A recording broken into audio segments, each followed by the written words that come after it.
La ciencia exacta de la regeneración humana es la clave perdida de la masonería. Cuando el fuego espiritual, conocido como Chiam, asciende a través de los 33 grados o segmentos de la columna vertebral y entra en la cámara abovedada del cráneo humano, finalmente llega al cuerpo pituitario, Isis. Allí invoca a Ra, la glándula pineal, y exige el nombre sagrado.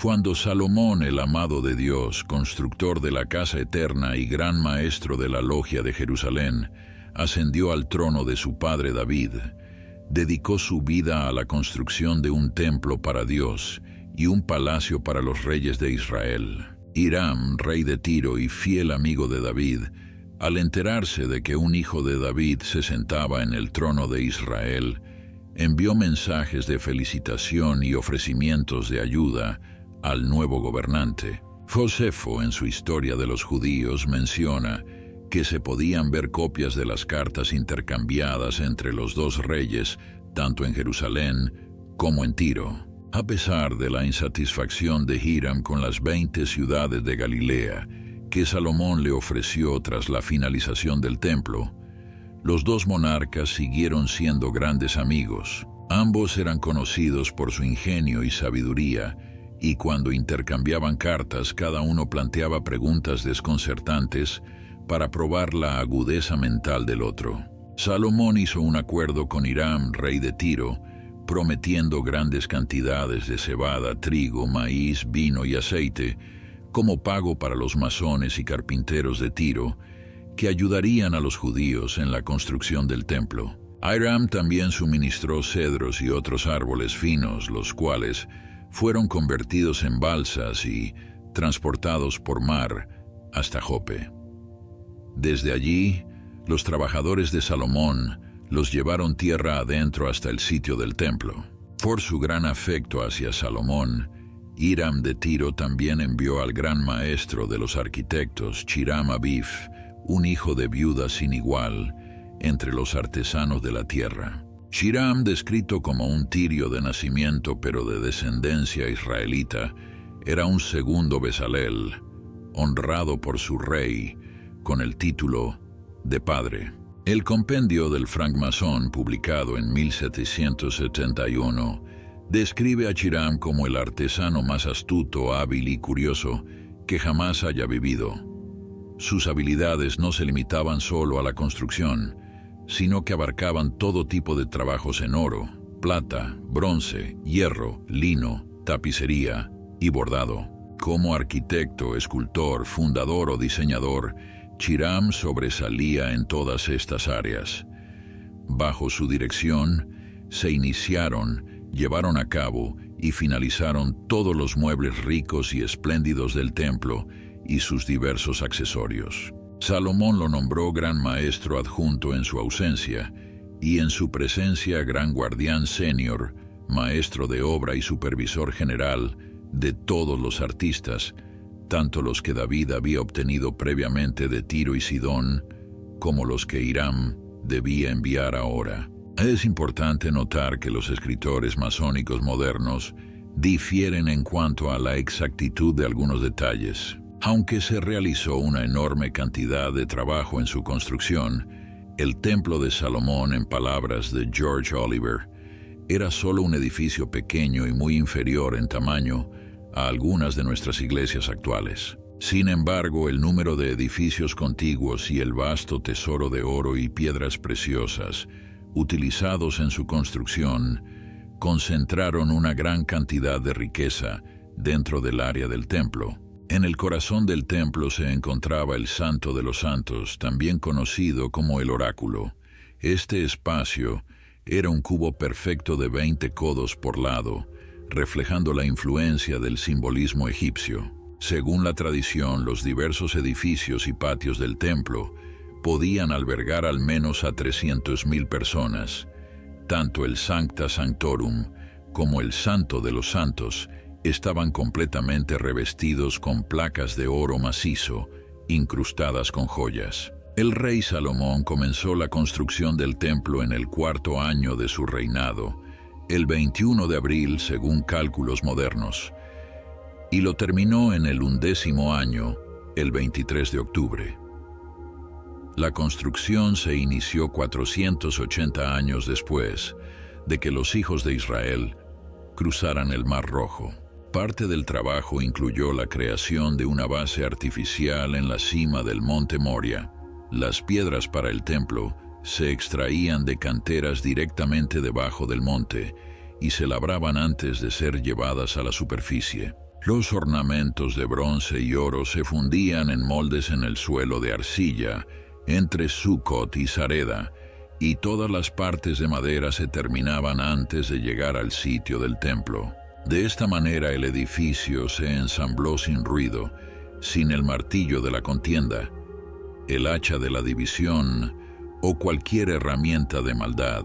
Las constituciones de los francmasones de Anderson, publicadas en Londres en 1723 y reimpresas por Benjamin Franklin en Filadelfia en 1734, describen así la división de los trabajadores empleados en la construcción de la casa eterna. El templo del Dios eterno en Jerusalén no podía compararse con las estructuras de Tiro y Sidón. Se emplearon no menos de 3.600 príncipes o maestros masones para dirigir el trabajo según las instrucciones de Salomón, junto con 80.000 cortadores de piedra en la montaña o compañeros artesanos y 70.000 obreros, sumando un total de 153.000, además del impuesto bajo Adoniram para trabajar en las montañas del Líbano, por turnos con los 30.000 sidonios, siendo en total 183.600. Daniel Sickles menciona 3.300 supervisores en lugar de 3.600 y destaca a los 3 grandes maestros. El costo del templo, según estimaciones, alcanzaba casi $4.000 millones. La leyenda masónica de la construcción del templo de Salomón no coincide en todos los aspectos con la versión bíblica, especialmente en lo relacionado con Hiram Abiv. Según el relato bíblico, este maestro artesano regresó a su país, mientras que en la alegoría masónica es vilmente asesinado. Arthur Edward Waite, en su Enciclopedia de la Masonería, comenta: la leyenda del maestro constructor es la gran alegoría de la masonería. Sucede que su historia figurativa se basa en la personalidad mencionada en las Sagradas Escrituras, pero este trasfondo histórico es accidental y no esencial. El significado está en la alegoría y no en el hecho histórico que pueda haber detrás de ella. Hiram, como maestro de los constructores, dividió a sus obreros en 3 grupos: aprendices ingresados, compañeros artesanos y maestros masones. Hiram Abiv, el maestro artesano, organizó a los trabajadores del templo en divisiones y les otorgó contraseñas y signos específicos para determinar rápidamente su grado de habilidad y mérito. Sin embargo, algunos obreros estaban insatisfechos y ansiaban una posición más alta de la que merecían. 3 compañeros artesanos, más audaces que el resto, decidieron forzar a Hiram a revelarles la contraseña del grado de maestro. Conociendo su rutina de entrar al Sancta Sanctorum inacabado al mediodía para orar, estos rufianes llamados Jubela, Jubelo y Jubelum se escondieron en las puertas principales del templo. Cuando Hiram intentó salir por la puerta sur, fue confrontado por Jubela armado con una regla de 24 pulgadas. Hiram se negó a revelar la palabra de maestro y Jubela lo golpeó en la garganta con la regla. Herido, Hiram se apresuró a la puerta oeste donde Jubelo lo esperaba con una escuadra. Ante su silencio, Jubelo lo golpeó en el pecho. Hiram tambaleó hacia la puerta este donde Jubelum armado con un mazo lo esperaba. Al negar nuevamente la palabra de maestro, Jubelum lo golpeó mortalmente en la cabeza. Hiram cayó muerto y su cuerpo fue enterrado en secreto. El doctor Sigismund Batram, un iniciado Rosacruz, Menciona en sus manuscritos un extracto de von Welling sobre la verdadera naturaleza filosófica de Chiram. La palabra Chiram consta de 3 consonantes, Cha, R y M. Cha representa Chama, la luz del sol. R significa Ruach, que se traduce como espíritu, aire y viento, y M significa Maim, humedad del agua. Estos elementos constituyen el agente universal o fuego de la naturaleza. En una palabra, Chayam, no Hiyam. Albert Pike menciona varias formas del nombre, Chiram, Kurum y Kurom, el último terminando en la sagrada sílaba hindú, Om, que también se relaciona con los nombres de los 3 asesinos. En la masonería de Jerusalén, la orden se divide en 33 grados simbólicos. Hay 33 segmentos en la columna vertebral humana, y Jesús fue crucificado a los 33 años. La leyenda de Chiram, aunque moderna en su forma actual, tiene principios que se remontan a la antigüedad y se basa en los ritos egipcios de Osiris, que simbolizan la muerte espiritual y la regeneración del hombre a través de la iniciación en los misterios. Chiram se identifica también con Hermes, según la inscripción en la tabla esmeralda. De estas asociaciones, es evidente que Chiram debe ser considerado como un prototipo de la humanidad, simbolizando la idea platónica del arquetipo humano.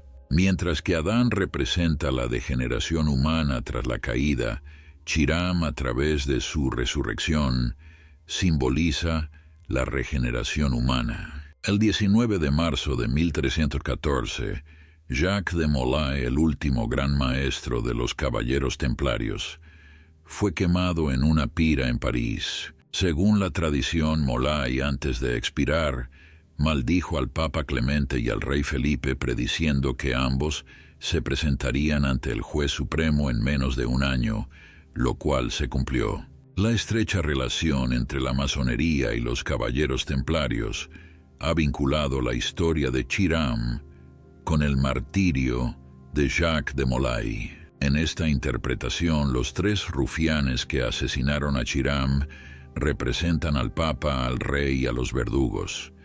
De Molay murió defendiendo su inocencia y negándose a revelar los secretos de los templarios. Algunos estudiosos han buscado identificar a Chiram Aviv con el asesinado rey Carlos I, sugiriendo que la leyenda masónica fue creada con este propósito por Elias Ashmole, un filósofo místico, posiblemente miembro de la fraternidad Rosacruz. Carlos I fue destronado en 1647 y ejecutado en 1649, dejando al Partido Realista sin líder. Se ha propuesto que la expresión «los hijos de la viuda», frecuentemente aplicada a los miembros de la orden masónica, se relaciona con este evento en la historia inglesa, ya que con la muerte del rey, Inglaterra se convirtió en viuda y todos los ingleses en hijos de la viuda. Para el masón cristiano místico, Chiram representa a Cristo, quien en 3 días o grados levantó el templo de su cuerpo desde su sepulcro terrenal. Sus 3 asesinos fueron el agente de César, el Estado, el Sanedrín, la Iglesia, y la multitud incitada, el populacho. En esta interpretación, Chiram se convierte en la naturaleza superior del hombre, y los asesinos son la ignorancia, la superstición y el miedo. El Cristo interior solo puede manifestarse en el mundo a través de pensamientos, sentimientos y acciones correctos. Estos son los 3 canales por los cuales el poder del Cristo se expresa en el mundo material, contribuyendo a la construcción del templo de la hermandad universal. La ignorancia, la superstición y el miedo son los 3 rufianes que asesinan el espíritu del bien, estableciendo un reino falso, controlado por pensamientos, sentimientos y acciones incorrectos. En el universo material, el mal parece siempre victorioso, Daniel Sickles escribe que el mito de Chiram se repite perpetuamente en la historia humana. Osiris fue asesinado y su cuerpo arrojado al Nilo. Sócrates fue obligado a beber cicuta y en todas las épocas el mal ha triunfado temporalmente, mientras que la virtud y la verdad son calumniadas, perseguidas, crucificadas y asesinadas. Sin embargo, la justicia eterna avanza con seguridad y rapidez.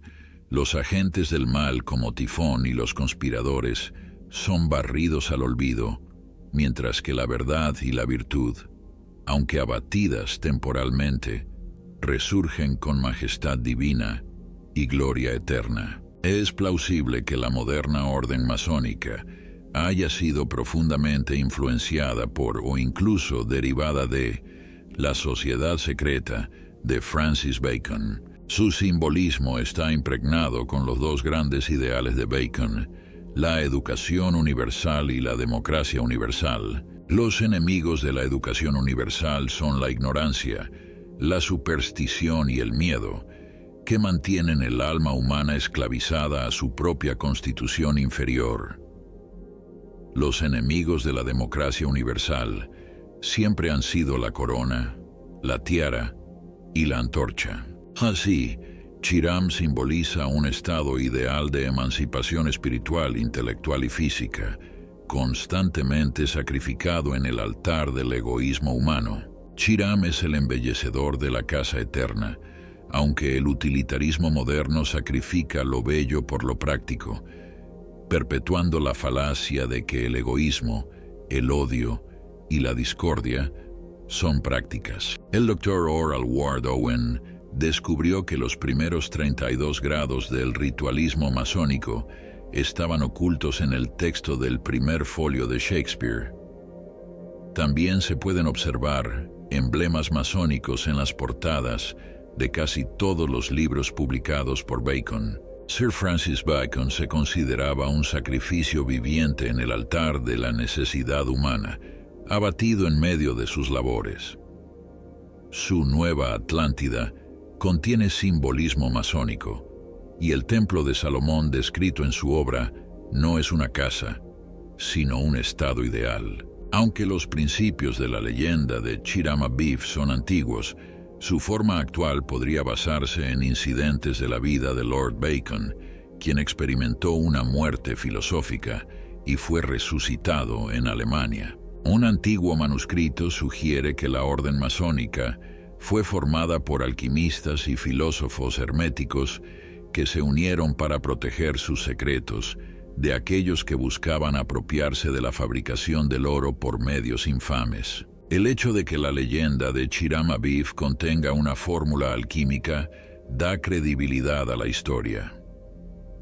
La construcción del Templo de Salomón simboliza la culminación del Magnum Opus, que solo puede realizarse con la ayuda de Chiram, el agente universal. Los misterios masónicos enseñan al iniciado a preparar un polvo milagroso dentro de su alma, capaz de transmutar la ignorancia, perversión y discordia humanas en un lingote de oro espiritual y filosófico.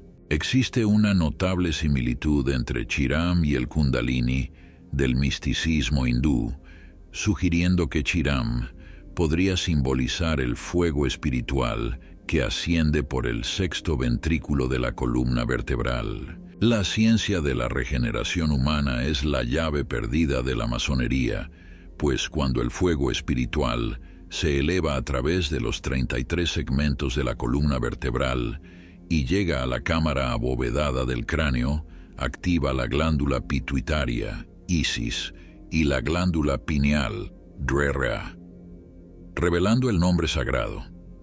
La masonería operativa, en su sentido más profundo, describe el proceso por el cual se abre el ojo de Horus.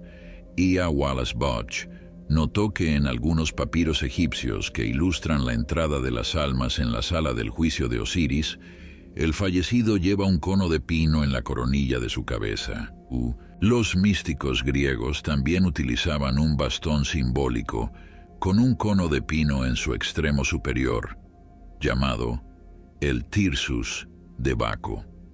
En el cerebro humano, la glándula pineal, considerada el ojo sagrado de los antiguos, corresponde al tercer ojo del cíclope. Descartes sugirió que la glándula pineal podría ser la morada del espíritu humano.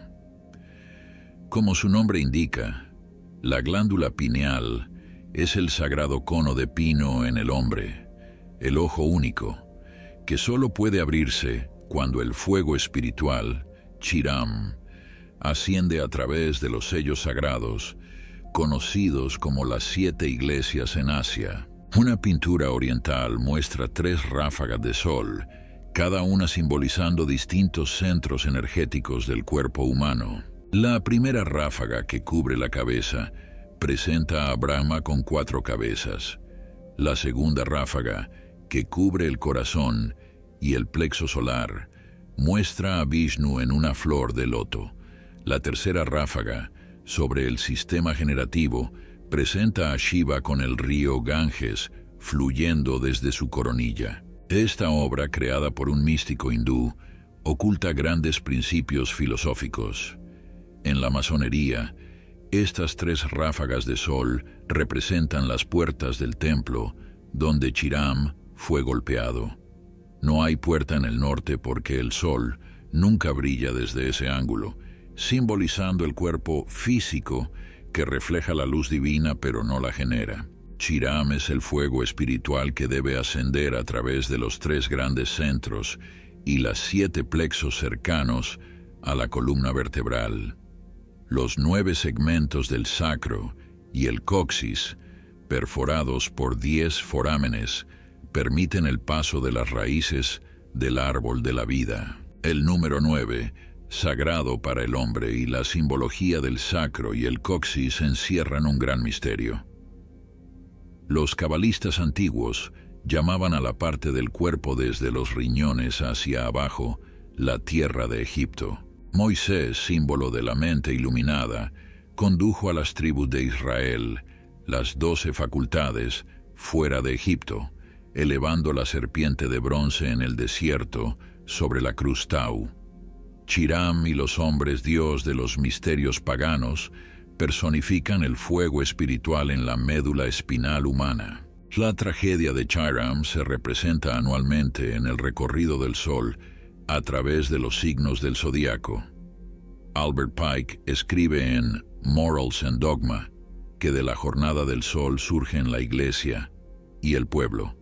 Sagitario. Chiram es llevado en secreto a través de los signos de Capricornio, Acuario y Piscis y enterrado en la cima de una colina. El equinoccio vernal, simbolizado por Capricornio, muestra a un anciano con una guadaña, el Padre Tiempo, representado en la masonería, desenredando los rizos del cabello de una joven. Si la Virgen Llorosa simboliza a Virgo y el Padre Tiempo a Capricornio, el intervalo de 90 grados entre estos signos corresponde a los 3 asesinos de Chiram. Esotéricamente, la urna con las cenizas de Chiram representa el corazón humano.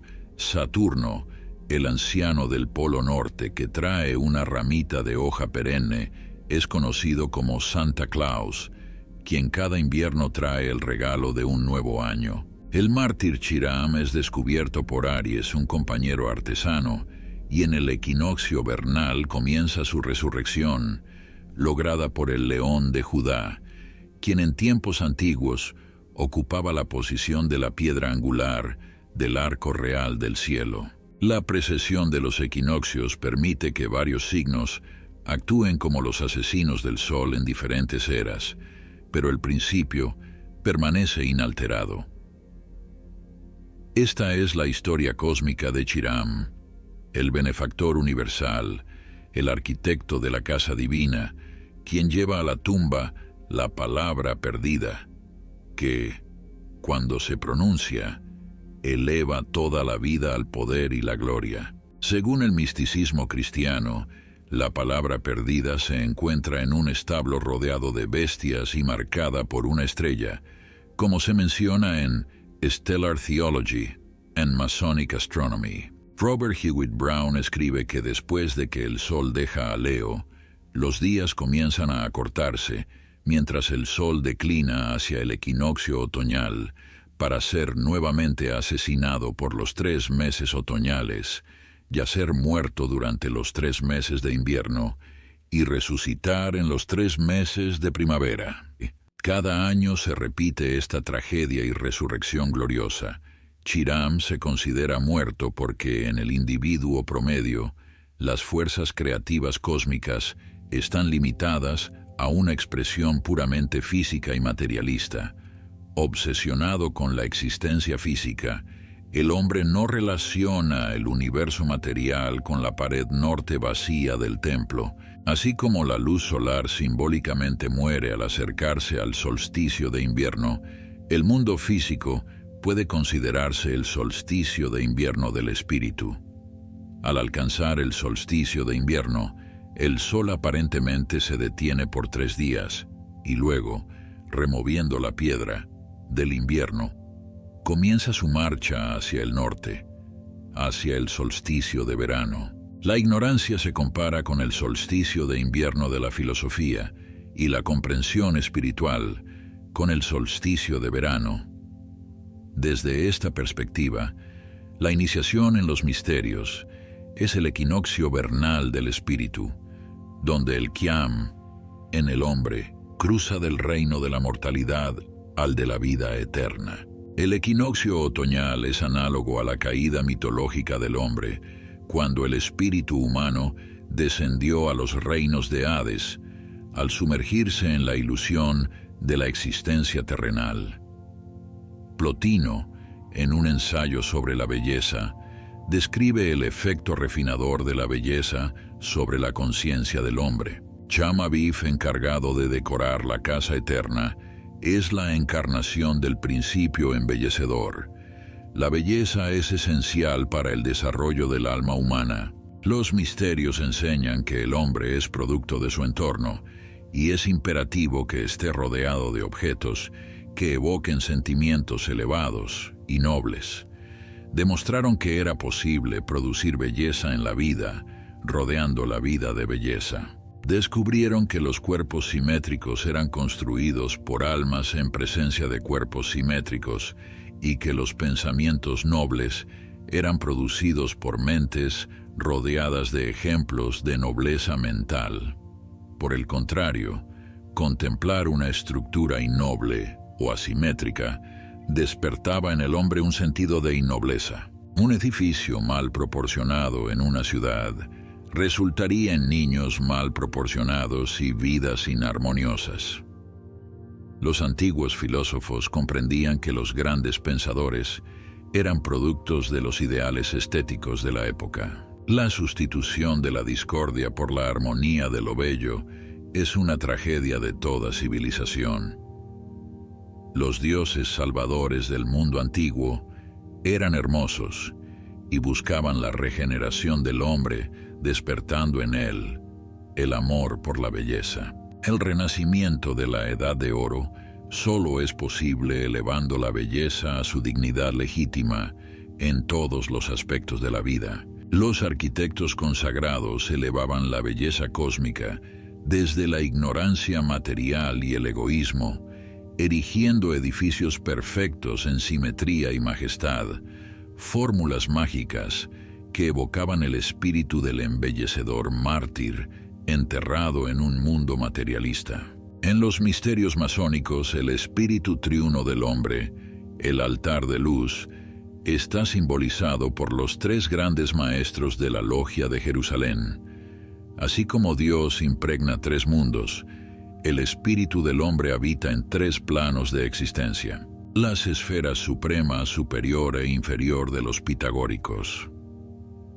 En la puerta de la esfera inferior, el inframundo, se encuentra el guardián de Hades, el perro de 3 cabezas Cerbero, análogo a los 3 asesinos de la leyenda amica. Según esta interpretación simbólica del espíritu triuno, Chiram representa la tercera parte o la parte encarnada, siendo el maestro constructor que a lo largo de todas las épocas erige templos vivientes de carne y hueso como santuarios del Altísimo. Chiram emerge como una flor para ser luego cortado, muere en las puertas de la materia y es enterrado en los elementos de la creación.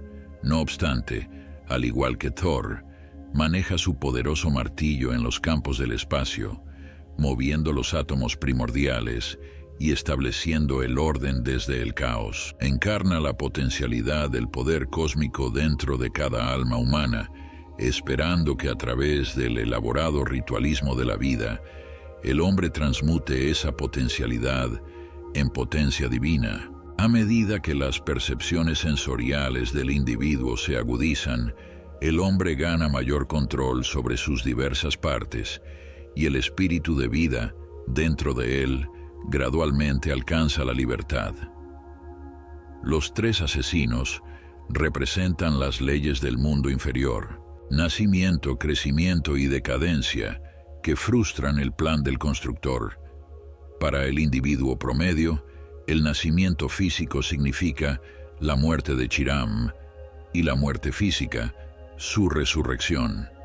Sin embargo, para el iniciado, la resurrección de la naturaleza espiritual se logra sin la intervención de la muerte física. Los enigmáticos símbolos encontrados en la base del obelisco de Cleopatra, ahora en Central Park, Nueva York, fueron interpretados como significativos para la masonería por Sassola, un ex gran maestro de 33 de la Gran Logia de Egipto. Marcas y símbolos masónicos se hallan en piedras de numerosos edificios públicos, no solo en Inglaterra y en el continente, sino también en Asia. En su obra, Indian Masons Marks of the Mughal Dynasty, A. Gorom describe decenas de marcas en edificaciones como el Taj Mahal, la Jama Masjid y el Qutub Minar. Según quienes ven la masonería como una evolución de la sociedad secreta de arquitectos y constructores, Chiram Abif fue el gran maestro tirio de una organización mundial de artesanos con sede en Tiro. Su filosofía era incorporar en las medidas y ornamentación de templos, palacios, tumbas, fortalezas y otros edificios públicos su conocimiento de las leyes universales. En A Concise History of Freemasonry, Robert Frecke Gold menciona que es notable encontrar estas marcas en todos los países, desde las cámaras de la Gran Pirámide de Giza hasta las ruinas de Inglaterra, Francia, Alemania y Escocia, pasando por la India, México, Perú y más. Los misterios paganos fueron los arquitectos de la civilización, personificados en Chiram Abif, un maestro constructor. Sin embargo, eventualmente, cayeron víctimas del trío recurrente: Estado, Iglesia y multitud, profanados por su riqueza, sabiduría y poder. La masonería busca unir a Dios y al hombre, elevando a sus iniciados a un nivel de conciencia donde puedan contemplar con claridad las obras del gran arquitecto del universo. La visión de una civilización perfecta persiste, con la esperanza de una humanidad iluminada y armónica.